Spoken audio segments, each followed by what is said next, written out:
Welcome to the Better Two podcast. I'm your host, Donna. Today's guest is Chris Berardo, and we talk about his record Wilder all the time. But we don't talk just about that. We talk about music, we talk about life, we talk about bands, being like a family, and so much more. So tune in. Hi, Chris. How are you doing today? Good. I'm good. Thank you. Thanks for having me. So you've had a career where you started off doing really well, and now you're releasing a new record, Wilder all the time, after being away for a while, and you had kind of a health crisis that kept you away from music. I mean, you're still doing some music, but from what I understand, you had this kind of good following, and then the dreaded C word started, and you had to take care of yourself. How hard was I that did. for you? Yeah. How hard was that for you to have to stop what you were doing and go, okay, I have to take care of me now? Well, to be honest, I didn't. I barely stopped. I mean, there was certainly a hunk of a year there where I couldn't do anything for several months. Um, but I didn't ever stop. I'll tell you what it really did was make me stop in the overall and just really kind of reconsider things because I'd never had to stop at all, and I'd never had any kind of health issues or any kind of issues, And I always say at that point I've been running fast and hard, like a teenager. And I just, and the job that I have is, will let you do that. So, let you get away with a lot. And this was a sudden reminder of reality and some adult themes.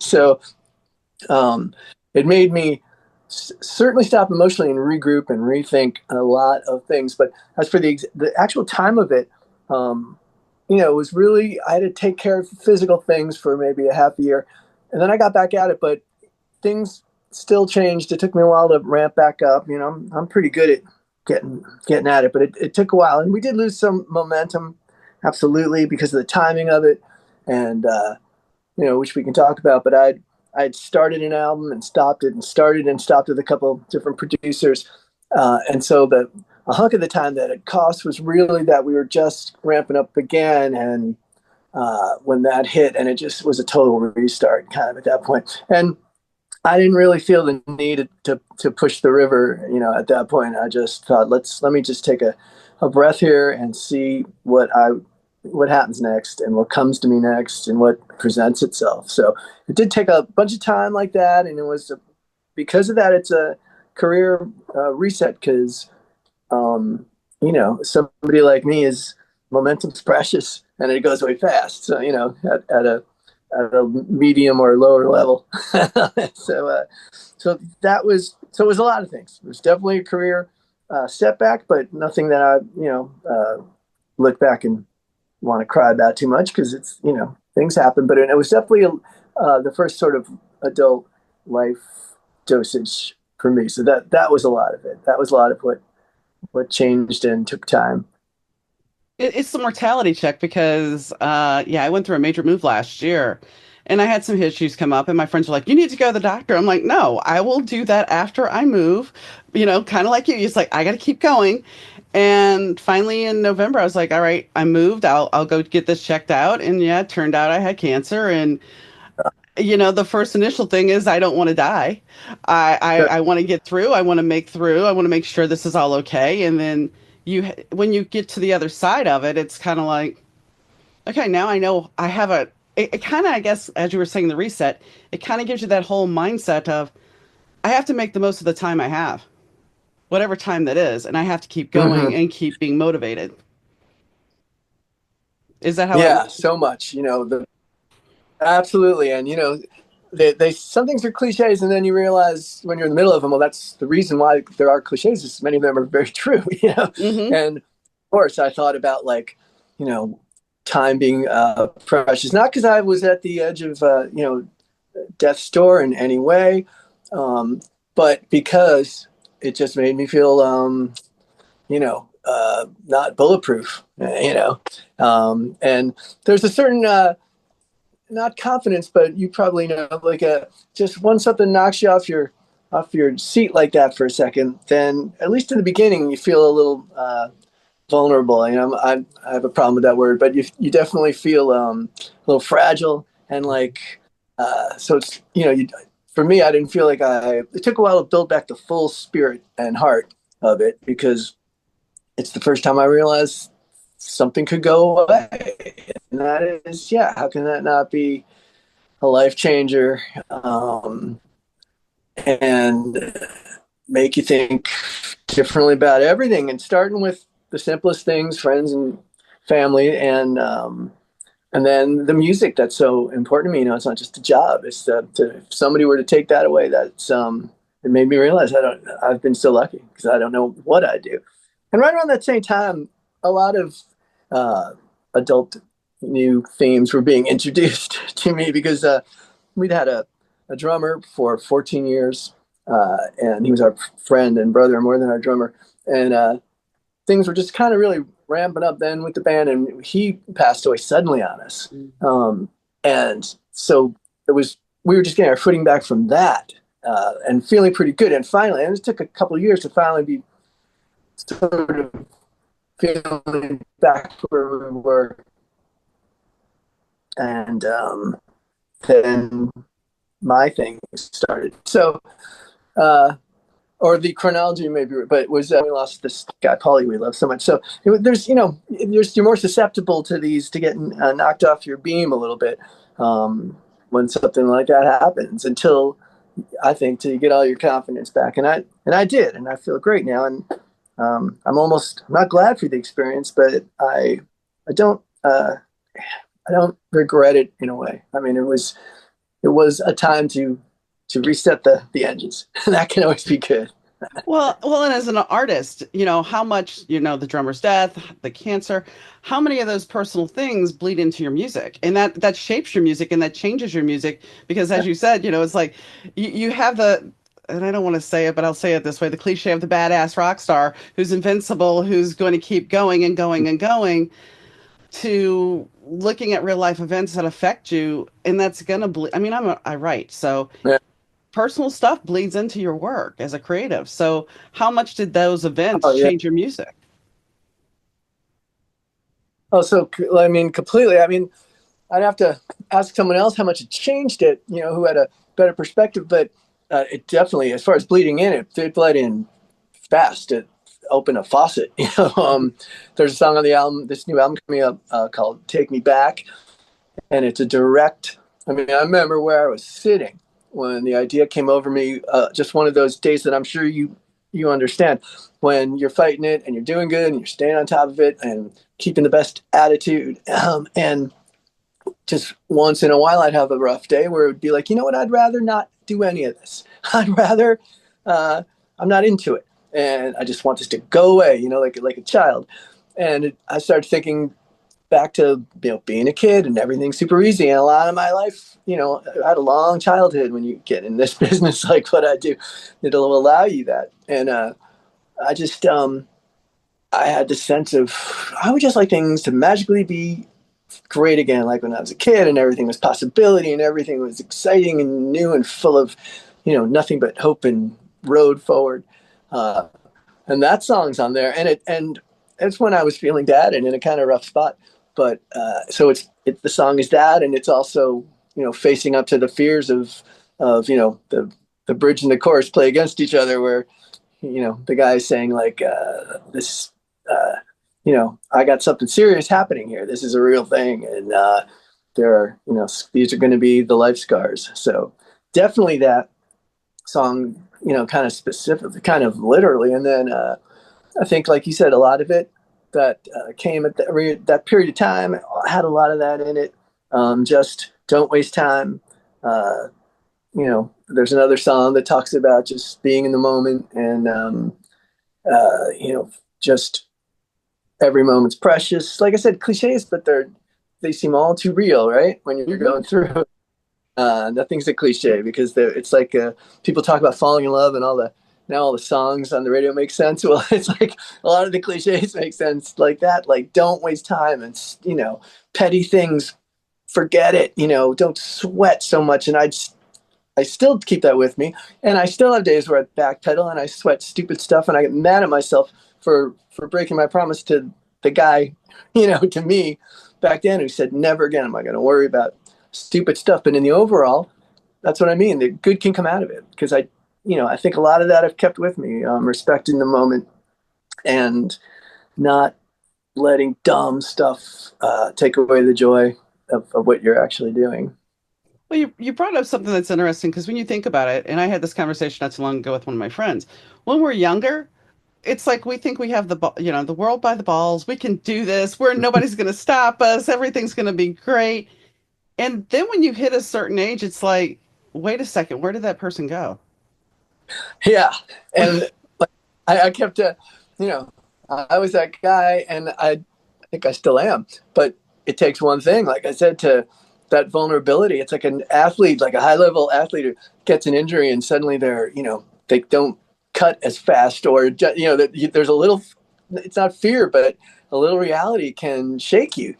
Like definitely that, like, how did that, like, I felt like that's a thing for old people when well, it's not at all. I'm that age. That's the thing that happens to people in lots of situations. I just felt like it wasn't even the age thing, to be honest. I felt like, oh, that's a thing for like adults, grown-ups. Yeah. Yeah.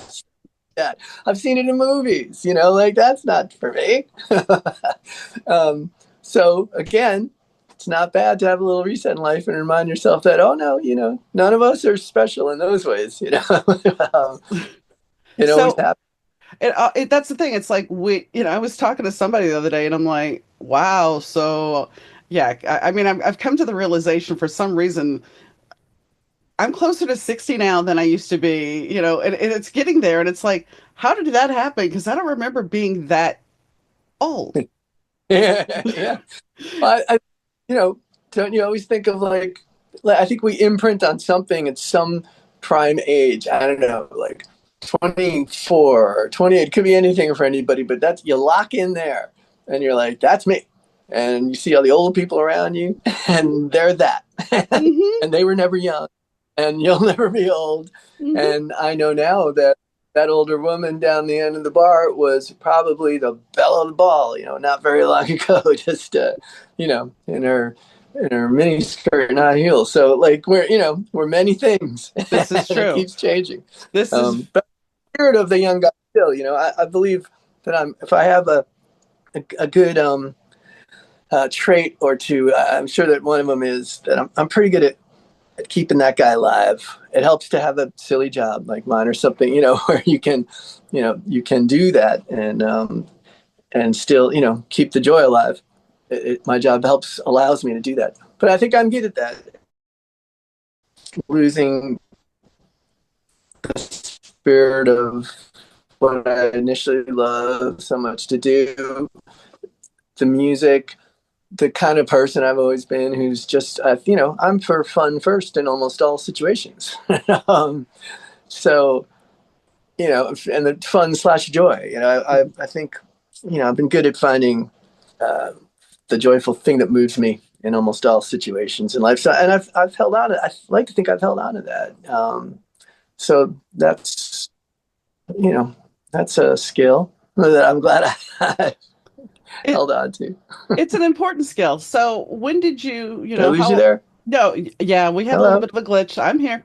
I'm here. There. I'm here. There's a little bit of a glitch. I thought I just talked you to submission with my long answer. No, no, no, no. There's some kind of lag time going on. So when you were younger, when did you Okay. decide that you were going to pick up a guitar? Well, I never did. I know everybody. So many people ask me that, and you'd have to have seen the band, or be Right. a close observer.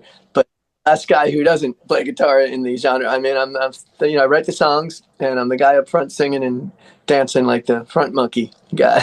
but I write the songs mostly on piano. Okay, I'm so not a there's piano why. player. Okay. Yeah, but I'm not a piano player really, and I don't take it out on stage.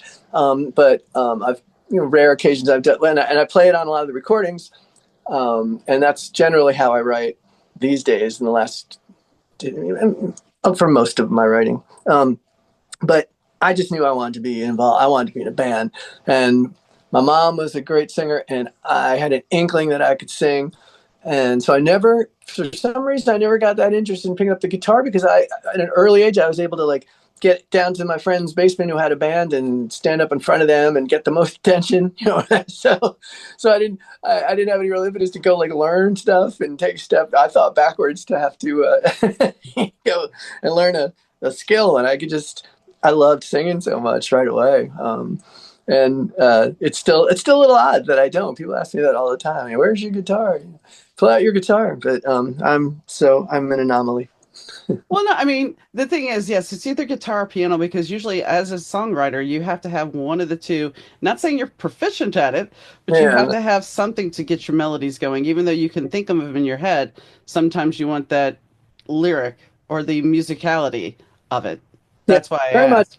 Yeah, and sometimes and it works both ways for me. I used to have to, have a writing partner or something when I was very young, and a guitar player, and I'd go to him with a melody in my head and sing it, and I had the chords in my head, and I'd explain it. I had all the strange signs and language, like it was, and then I just started, like I said, doing it more on the piano, where either I'd hear the melody and the changes in my head and go find it on the piano, and then after doing it for a long time, I was able to.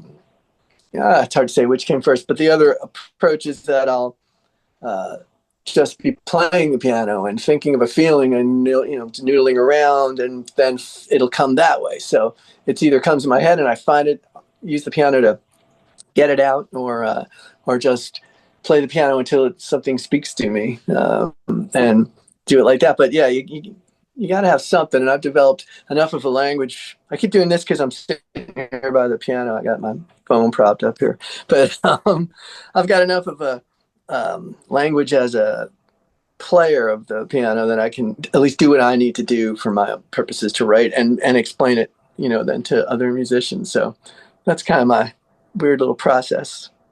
I was reading online, you were talking in an article, you were talking about how many vans you had been through in your quest to tour, when you're touring. And I was very amused by the story that you told about the van breaking down and you getting stuck with the But tow truck driver. yeah, do you know? I mean, did you read that story? That Yes, I did. I'll tell you. I'll tell it again. Uh, I think I think in that article that I remember saying it was Alabama, but in my mind, after I read the article, I think it was Georgia, but that's not important. But we were coming from a bunch of shows, and I think we were heading home. We had a long ride in front of us, and this big van and a trailer, and breaks down on the side of the road, which it seemed like back then happened on every run of shows at some point, either to a small or large degree. And here we are on the side of this Georgia highway, and we've pulled up the lawn chairs now and the cooler, and we're just that's it for the day. We're sitting there hoping to find somebody to help us. And the guy comes along with like a big flatbed, and he gets us up in there. We all get loaded into his truck in the cab, 6 of us, 7 of us, and him. And I guess he'd heard that there was a band that was in distress, so we were like sitting ducks. So he pulls out his guitar and starts playing like Bob Seger songs, like every Seger song, every Skinner song, and we had to play along. One of my guys had to get his acoustic out from the trailer, and and he wouldn't take us anywhere. He played like 5 or 6 songs, and he had a big old case of, I remember that it was Busch Light beer, and so now that's it for us. We spent, I don't know, 3 hours on the side of the road with this guy till he would take us. He's like, no, man, because this is gonna be fun. What a great opportunity. we just played all these shows and wanted to get home. So when we get back to the mechanic, he's closed for the night now because we spent all that time doing that. So we got to get to the hotel in town, and we're kind of nowhere. We get there and we crash, and the next morning the guy's coming to take us to the mechanic, and he shows up again like 9 a.m. He's got that guitar in his hands and another case of Busch, and he's ready to go again. And he's handing out joints, and same deal. Like, he just held everybody hostage until we had played enough songs that he showed us some of his. By the second day, he was showing us his own material. He was really feeling comfortable with the group. And as I said in that article, we just realized there's nothing we can do. We were at his mercy, and we may spend our lives with this man. it was a 2 day, real 2 day extravaganza. So there's always something happens because being out there, at the level that I've toured at, and we've done a lot of great shows and things that I considered exciting and big and bigger things than I ever even hoped. But a lot of what we do is grassroots and trailers and vans and playing and moving hard and a lot of long drives. And there's a lot of variables. So it seems like there's always something unexpected is going to happen, and that's sort of part of the high adventure of it all. But that's what makes life interesting. And I mean, the thing is, most people think, well, you're touring, so you must have a bus and you must have, Yeah. no, most people that tour don't have all the, Most people don't. And, I don't, I still have that hope. And a lot of my friends do who started out in, the same kind of vans like me. And they're big old buses. And, so if they weren't my friends, I'd hate them. But they're, but they're all, these are great people who worked really hard. But that makes it a lot easier. And those guys will tell you when they were in a van. And like me, then you start. It's not just a van. You start with a bad van, and then you get a better van, and that's kind of how that goes. And then you finally get a trailer. We didn't have a trailer the first couple of years, so they're increments. And then when you get to the bus, everybody tells me it's just life becomes a very different situation. Still hard, but there's less variables, and it's just more like actually human life. mhm.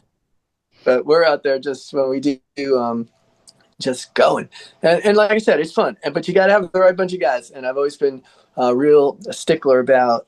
I made some mistakes, but over the years, the last 20 years, I've had really good, funny, smart, talented guys who I call friends, and that makes living in close quarters a lot easier and usually a lot of fun. Well, and that's the other thing people don't really think about is a band is not just friends, it's family. They become your family because you are living with each other constantly. And so while they're still friends, there's still that family interaction because you're living together and you Yeah, have to know how to navigate each other. yeah, and I've had I've been really lucky because there's a lot of guys over this 20 or so years since it's a long story, but I lived in New York and played in that scene for a long time, and then Los Angeles, a couple different stints. And I came back about 20 years ago and just had the same thing. I had like a total musical reset because I just run out of ideas, and a couple things that were super promising had just taken a left turn, which is part of what happens with this stuff. But my point being, since then, I've been so lucky to have. I mean, like so many guys. If I wrote down the list of every guy who's been in my band, it's so many. But kind of been a core of a few people. Like it's a 6-piece band, and there's probably like 10 guys that have been in it almost all the time, which is really incredible and lucky. Lucky for me. So, and they've been, yeah, and we're getting back to that. But I mean, when we were doing it a lot, like up till before the pandemic, we were busy and getting more so. And of course, these people. Like it's not just being on stage with them. I've seen guys opening their mail like back when in the van, and or like a bill they or just their house got foreclosed on. I don't know, Yeah. or take a tough phone call. How many times have I seen that? Or from a girlfriend back home. So these people, uh, and that's kind of a part of the fun of it, and it makes being on stage better.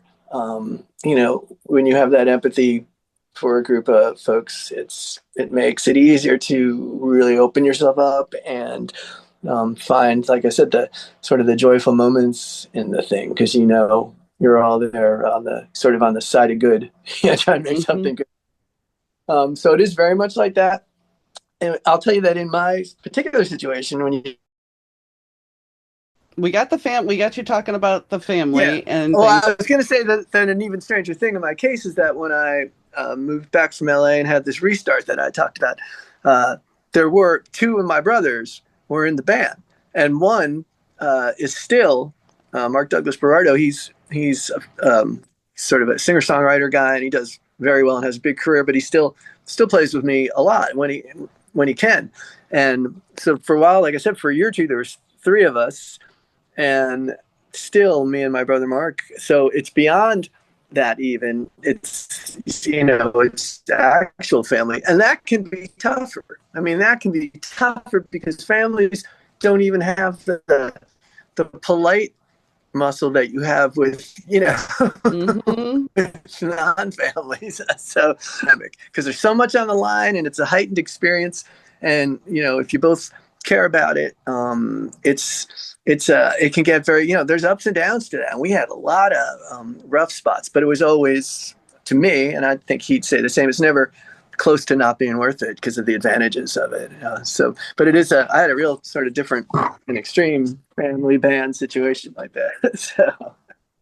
That sounds rough. And I mean, I understand exactly what you're talking about because you don't have the boundaries with family that you do with the Yeah. cordialness. You don't have you've grown up Yeah. with this person, so they're going to be in your face if you screw this up.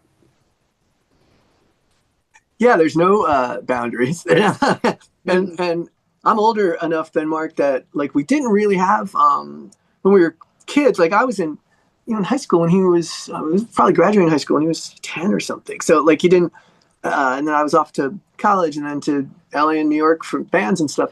So it was on one hand it was like getting to know each other, but on the other hand there was, I think, there was a lot of common things, and there was that sense also of, well, we're still going to be family, so we go, almost like say anything we want because you're still going to have to go to mom and dad's on Thanksgiving. So, Hmm. So you so still have to be slightly cordial there.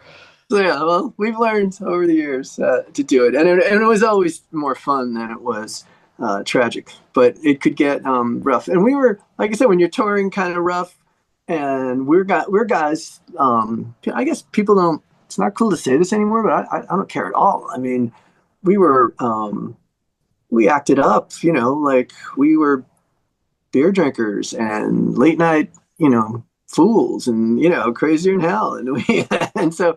And when you're out there in a heightened situation, and those you throw in those elements, and everybody, you're up on a tight wire, the air's thin, and you can, it could cause trouble and craziness, and and with the whole band. I mean, I've taken guys to the bus station when we had enough of them, once or twice, and Mark or my brother, or someone else has, stormed out of the van, or threatened to get me to the airport. And we've had all of those moments. But honestly, I feel like if you don't care, then you wouldn't have those things. You wouldn't, if you just were there for the ride, I don't care.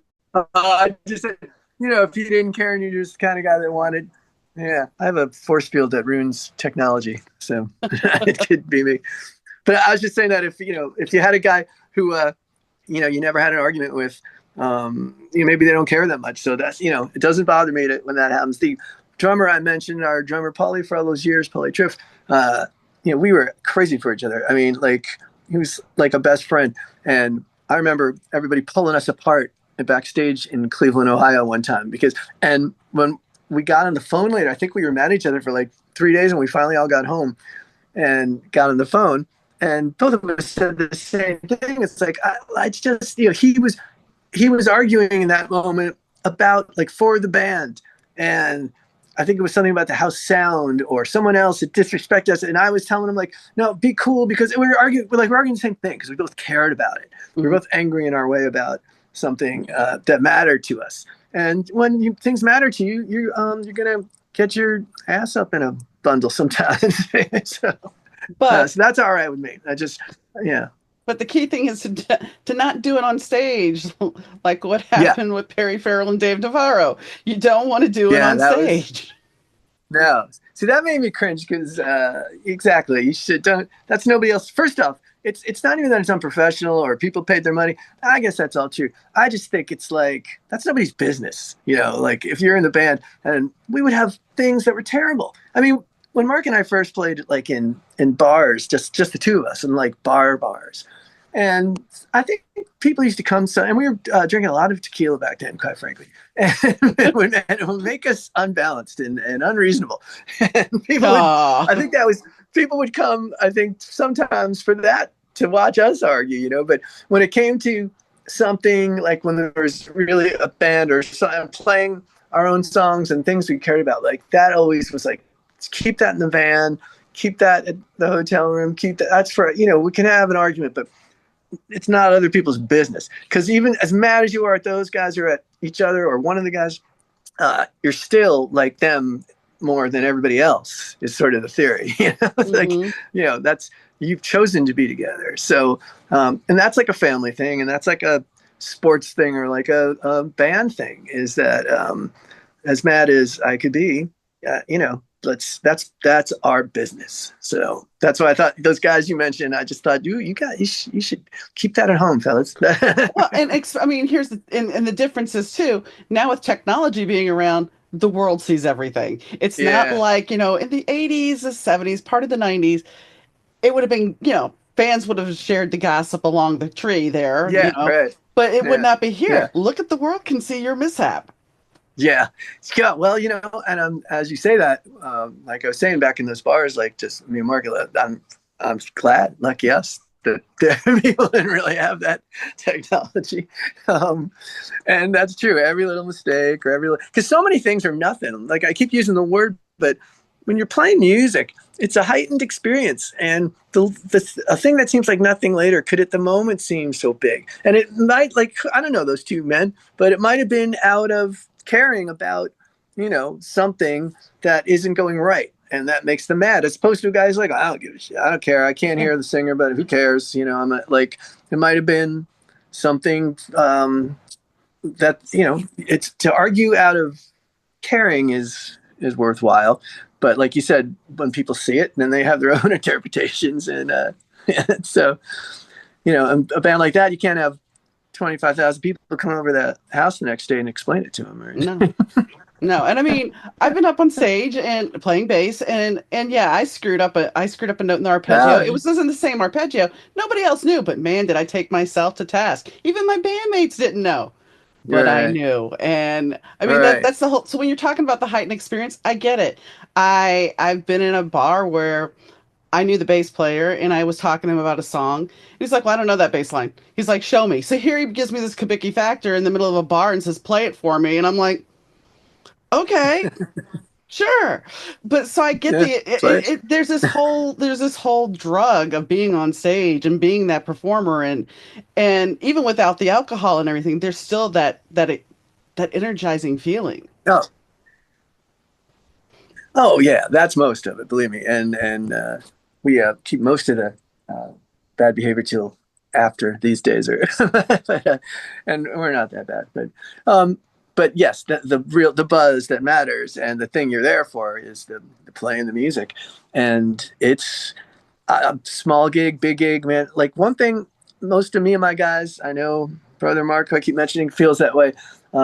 Like we don't have another gear. I mean, it could be a bar with two people, me and him playing alone, or it could be, 5,000 people, which we've done many times, like with other acts, with the Doobie Brothers or um, somebody like that. And we don't have a different gear to apply to different situations. It always matters just the same. And I mean that. That's not just a thing to say.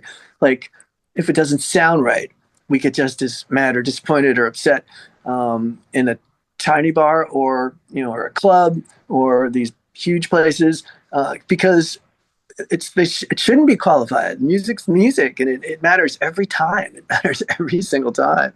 And that can, like you said, that can make the experience. Everything is just exaggerated. The good as well. The mistake like you made, like that time on the bass Yeah. that nobody noticed but you.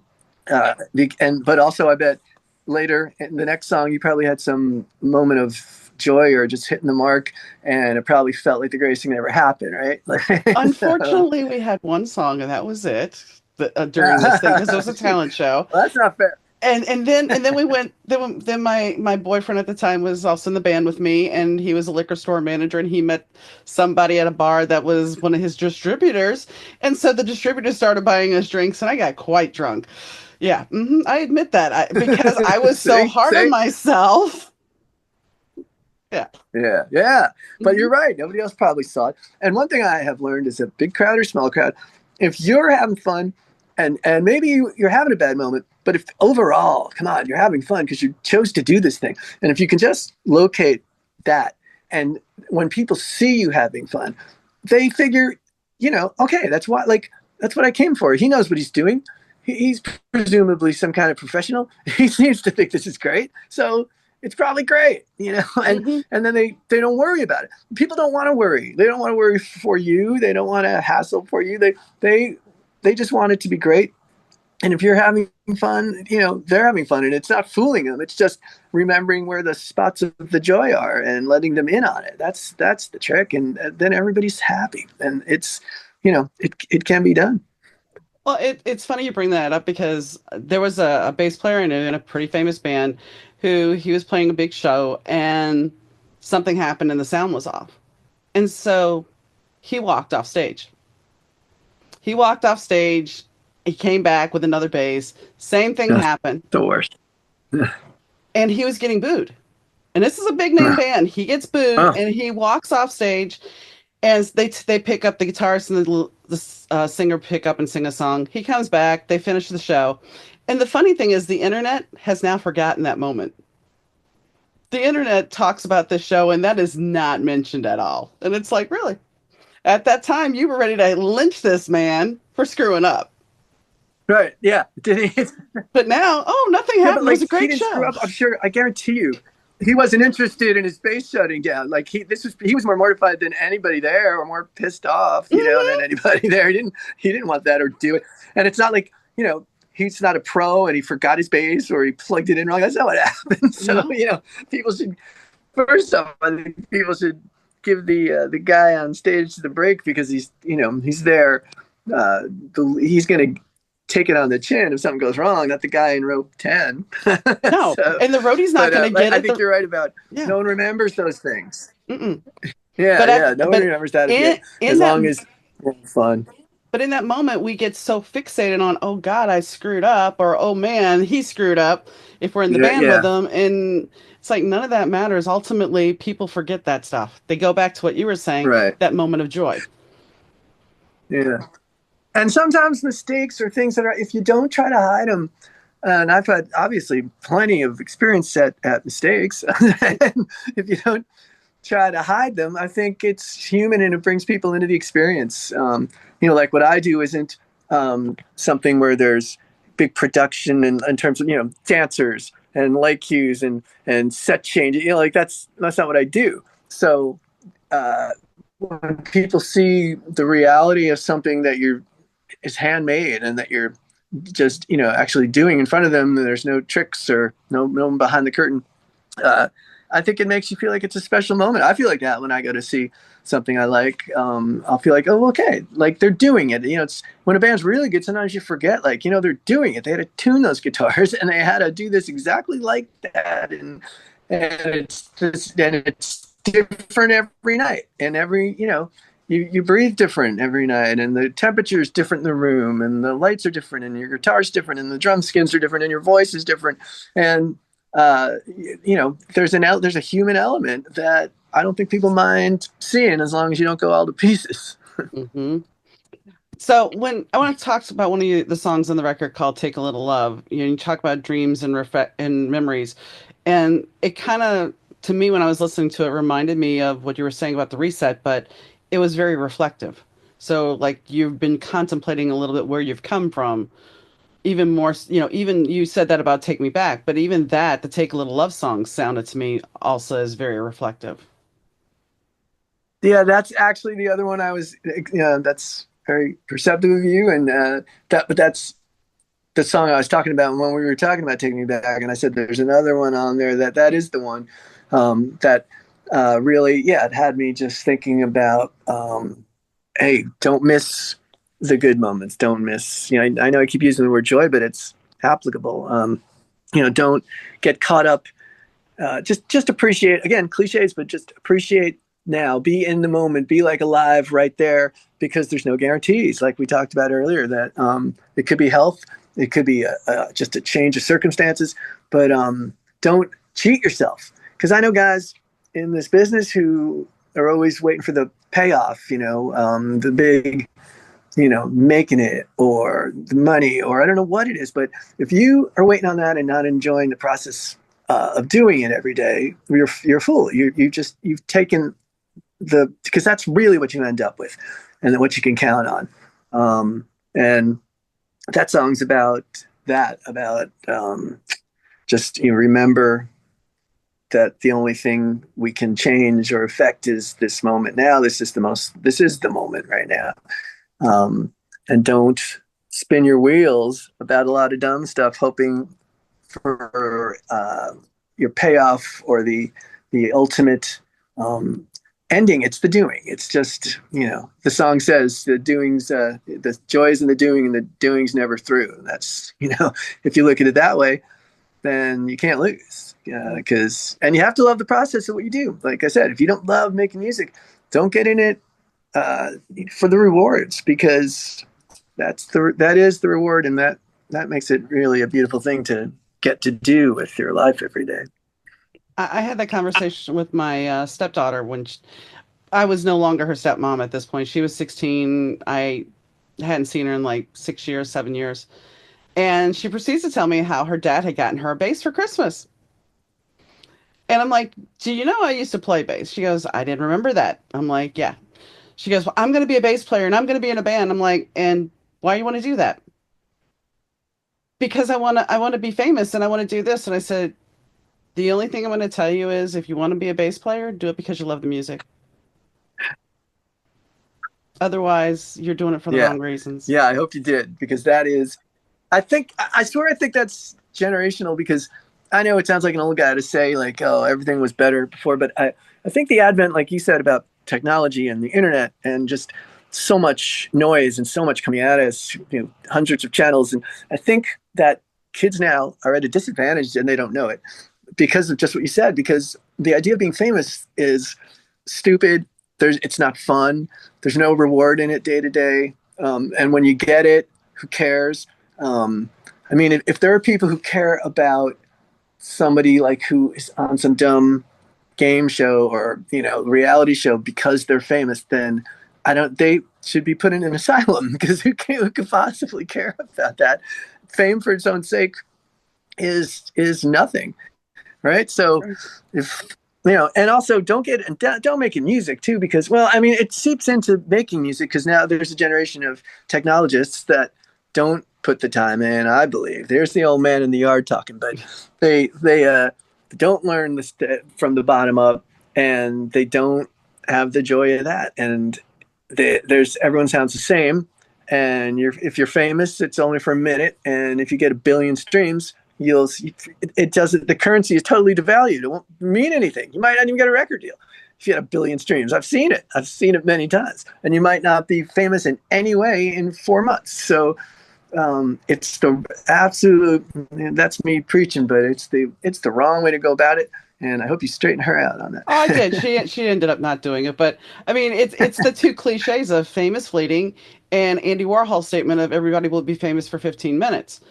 Yeah. It's true. I mean, and the thing is, I had a friend whose daughter, she ended up, her best friend got like 2 million hits on TikTok. And the next day she had like 500. And she was depressed after that. And it's like, you Yeah. can't sit there and, a teacher, Yeah. I was listening to a teacher this morning and she's talking about how the children today are constantly, she's like, when I teach in class, I feel like I'm talking to the void because the kids today are so hooked on the social media and the Right. phone, they get a quick dopamine hit over and over and over again. They don't know how to be bored. And creativity comes from boredom, I believe, because you have to be creative to keep yourself occupied. I get that. So Yeah, that to that's a keep your mind yeah. moving and growing, and can get those stimulants going, the endorphins. Hmm. Yeah, I think so. I feel bad about where music's at like that, and Some of it, half of it is like we talked about. I feel bad that I don't get to hear as much great stuff as I'd like to, and the other half is I look at some young artists and I feel bad for them because I don't see joy. I just see a laptop and an outfit, and but that is none of my business. And No. and that's a generalization because there's great people all the time. But I think that's a trap to avoid if I was talking to a kid and who would be asking my advice. I have no idea. But But I think I guess my biggest issue is like I wish people would be more creative. I wish that, I sit down sometimes with people and they're like, I'm not creative. It's like you can. Why are you not creative? Can you been doodle? there. Can you, Yeah, we block ourselves from our creativity, and I know I get distracted by my phone. I mean, I sure. if I'm watching something on TV at home, I'll pick up my phone. And why? Oh yeah. Because we've programmed ourselves to do that. Yeah, Um, every time out of a basketball game or commercial, I'll grab the dumb phone. I mean, not always. I try not to, but I mostly do.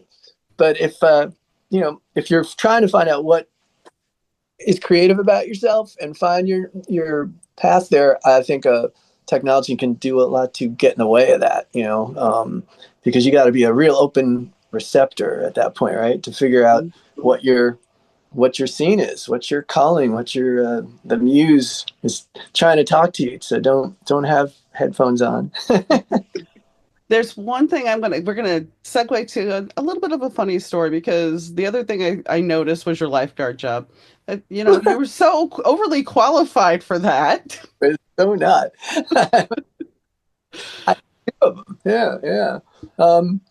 Well, I'd come home. The stories that I'd gone one year to the University of Miami, and and I came home with a really good tan back to the New York area, and I went down to the public pool and I applied for a lifeguard job because I don't want to get a job of any kind, and I just different time.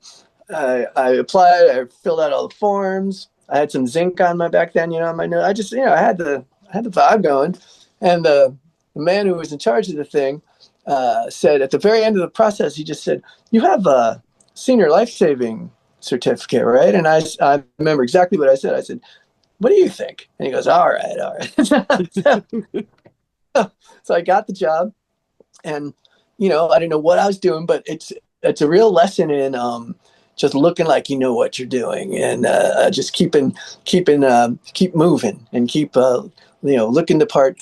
And then, in fact, a friend of mine who I knew from high school was the head guy at a fancy country club up the road there in Larchmont, New York, and he came down to the pool one day and offered pay me like 3 times as much to come over to their place. So I got hired away for more money. And I never took the test. I did take the life saving test in Yonkers, New York at this horrible indoor pool. And I failed it miserably. I'm not a really strong swimmer. But again, he hired me away to this fancy place. There was talking of me being assistant head guard the next summer.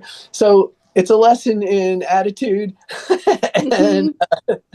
just you know just acting like you know what you're doing. That'll take you a long way in show business too. So but Yeah, my acting coach once told me when you're filling out your resume and you're applying for a part, if you can horseback ride, you put it on oh there yeah, that you can horseback ride, then you get some lessons if sure. you get the part.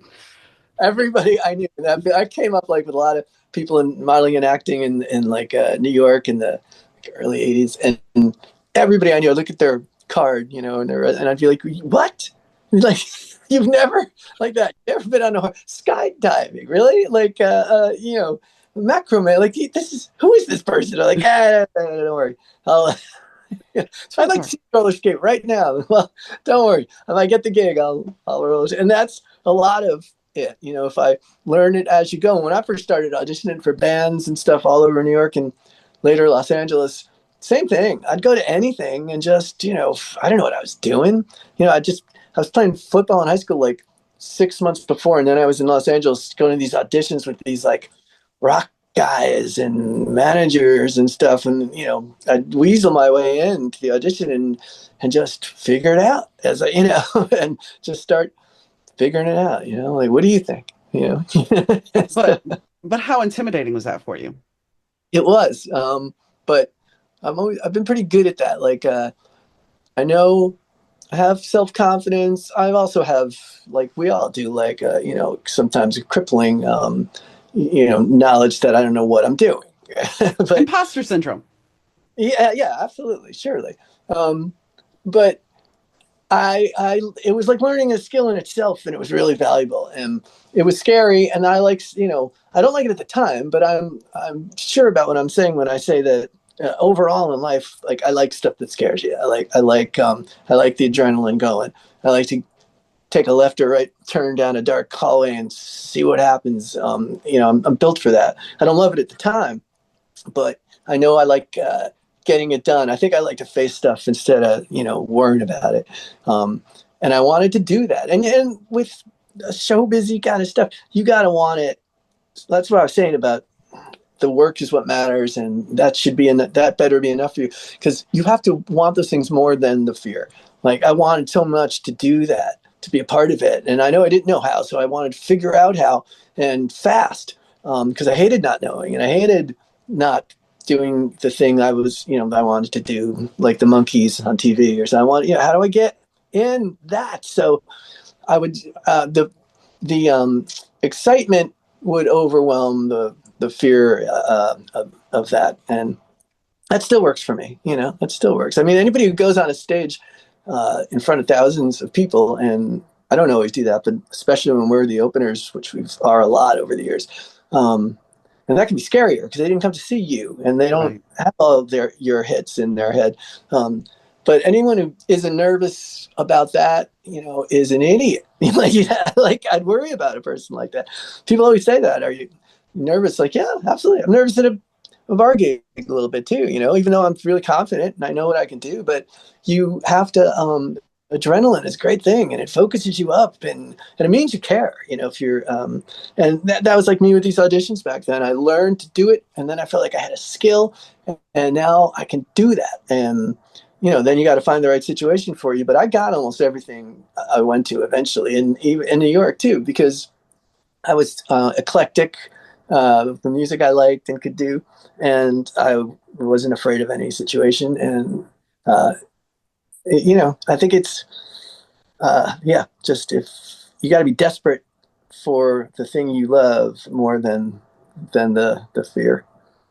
Yeah, because fear can trap you. It can paralyze you, but you have to move past it.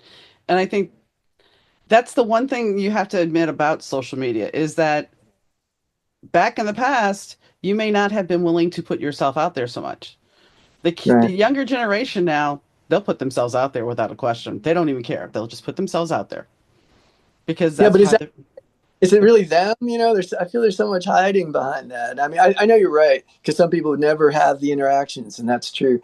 I worry sometimes. I see kids and I think like, you're not. That isn't you. That's best. Best foot forward should be a human skill, not a magic trick. right, right. No, and I But mean that's the thing. Is it really them? Is it a persona that they've created?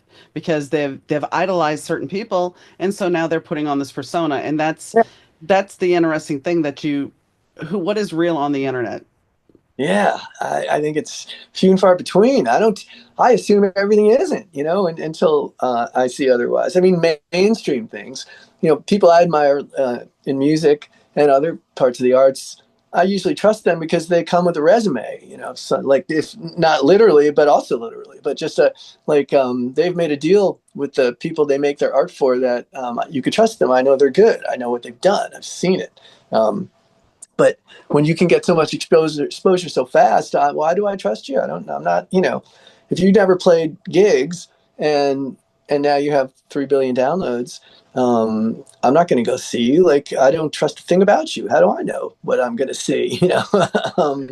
Because it's so easy to disguise, and that's why those, I think, things like that don't last. But there are still great people who get 3 billion downloads, and they have a point of view that people need, and they keep expanding on it, and then it's even more, and then people begin to trust that this is something real, that's like there's work and heart behind it, and then what a wonderful way to have gotten yourself on the map. So I just think it shouldn't be a crutch, But if you really got the goods, then that's a nice highway to get up on. Well, and that's what they're talking more, that the influence of social media is going away, that people are looking for the more authentic. And so I think if we can get back to maybe the guitar player, maybe the piano player, Oh, one thing, and I was talking to my friend about Lady Gaga.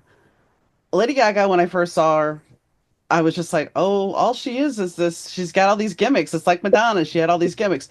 And then she played Saturday Night Live where she sat down at the piano. It was yeah, just her and the piano. yeah. And that I was just like, okay, she does have Then you talent. trusted her. Yeah. Oh, I I thought the same thing when she started, and then I came to realize that, and I'm a freak for singers, like singers, not mhm, just the one that sound nice on a hit record, but I mean, I just like the art of it so much. right. And she can sing. There's Hmm. no standard by which she is not a really good singer, like Hmm. and Hmm. she wasn't always, she opened for us. It wasn't the open at the bitter end many years ago. There was like five people on the bill, and she was the girl in like the 8 o'clock slot, and she was asking us questions about how to start a band, and we had a little record deal, and how'd you get your record deal, and like just hanging around, and she played, and I'm just being honest, it's not insulting because look who she is now. She didn't turn anybody's head at all. Like we didn't even notice her. It just seemed like another sort of annoying downtown New York thing. She seemed nice enough, but like I said, I can look at her now. She's put the work in. That talent was obviously in there, but she had a care and work to become what that is because she's monstrously talented as Hmm. a singer. Hmm. It, It's just it's in so sometimes that gimmick has to, maybe because that jump started it. yeah. Yeah, Yeah, because and I watched her recent performance on Saturday Night Live, and she's very much she's still got her persona when she's dancing and everything, but she's pretty much who she is. She's like, I'm an yeah. actress now. I mean, yeah, but she's great at that. Like, Hmm. well, she made a movie that really turned me around because it was, about the genre that I'm in, about like Americana rock music world and songwriting. When that remake of A Star Is Born, and so to that allowed me to really put it in a context that I could certainly see and understand, like a prism that would make complete sense to me. And if she was fraudulent, I could have picked that out there. But I remember sitting in that theater back then and thinking, oh, so I sang, wrong again, Chris, because she's really good, Yeah. and she could adapt to that style, and I thought her acting was really believable. So yeah, that can absolutely work. But I guarantee she put her time because she's not 20. With all due respect to her, she looks great, and she's got a great vibe, and so it's not that, but I just was there to see that she put the time in. She didn't become that first. No. She got there by and you got to learn how to sing and how to play a guitar and all of that. You can do it, but you got to put in hours if you want to really be good at it. If you want to just be good ish or good, that's fun. But if you want to really get in there with the people who are the best, like anything else in life, you gotta, there's no exception to putting the time in and going through all the different scenarios and things you never thought would happen and the disappointments, and learning as an artist to defend yourself, in any situation that comes up emotionally or physically on stage. You have to, we were talking about being scared before you play sometimes, but the only thing that saves you is like knowing you've got it in your holster, like you've got the goods, like what you might not be the greatest, maybe they won't love you, but like what you can do. It's all there in the tool belt, because if not, then that's frightening. That to me would be really scary. You're standing out there and like, I've got an idea what I do. I'm a pretty good, so like that would be scary. But so the more you find command in what you're doing, I think that levels off the fear, and then you can really let loose and be who you are. So are you still touring?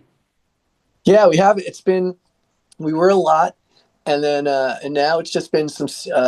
We finally got this record out, and we're about to rev it back up again. And we've been doing like 3 things here, 5 things there, and one-offs. We're playing in New York City on April 3rd, kind of kicking off the album with the at the Cafe Wa, which is like the famous old place in Greenwich Village. I've never played there. I've been there. Um, we're doing that show with Jonathan Magnus, who is a Grammy-nominated blues phenomenon. She's amazing. And then we're going to play a couple shows with our friend Dwayne Betts. We used to play a lot with his opening for his dad's band, Dickey Betts from the Allman Brothers, and Dwayne was in the band, and he's a great guy and an incredible artist on his own now. We're playing 3 days with him later in April, and and then we're going to try to step back into really revving it up and doing as much as possible. So the business has changed, and there's less opportunities for bands like me. I mean, I'm not whining, but things like tribute bands, like the theaters we used to be in, or the Good Opportunities, are all tribute bands. So we're kind of fighting against all that and trying to get our traction back. But we will, and there's all different kinds of opportunities and I love all of it. So yes, is my long answer to your question. We're going to get back at it. Yes. Is there anything that we really haven't talked about that you wanted to add? I don't think. I hope you're feeling good because Oh we yeah, touched on that early on, and I do. I would just like to say that I was super lucky, and I know everybody isn't. And the thing I went through um, is very small compared to what a lot of people go through. But you know that nothing feels small to you at the moment, right? It's mm, and if the luck of, in my case, of having it found was stopped it from being not a small thing, because I was, had it not been found right then by the good people who found it, I would have been a very, very different situation. I wouldn't be saying this, but so lucky me again. But that I feel great, and I hope you do, and I hope we always have friends. I have a friend right now going through a thing, and we're always gonna know people. So I just think anytime you can pass along that there's light at the end of what seems like a dark tunnel when you find out a disappointing thing, then that makes me feel like doing something all right in the world. So, and I'm sure you do that too. exactly. I mean, y- it wasn't. I still don't know that I'm completely clear. I'll find that out this week. But Oh, I mean, the whole thing is, I feel pretty good, and everybody's like, "You should be resting more." I'm like, I feel pretty good. I feel all right. Yeah. I So noticed I felt great. It's a funny thing. Right? I was like, I know that's not, everything isn't like that, but my situation was I feel fine. Why do I got to get involved in all of this nonsense? I'm fine, but it was the right thing and it paid off. But I'll be thinking of you for sure, well, and thank you. send you the good vibes. Well, thanks for coming on. Thank you for having me. It was a pleasure, and hope we'll do it again. I like the fact that Chris was able to tell us a little bit about, the dynamics of being in a band and the dynamics of having a sibling in a band. Because yeah, that changes everything. While you have that close connection with your bandmates, even if some people change out, some people will be core into your band, and you're gonna have to learn how to negotiate and navigate that. But when you have family, there are those other levels. Like you said, you still have to go to family functions and you have to deal with that.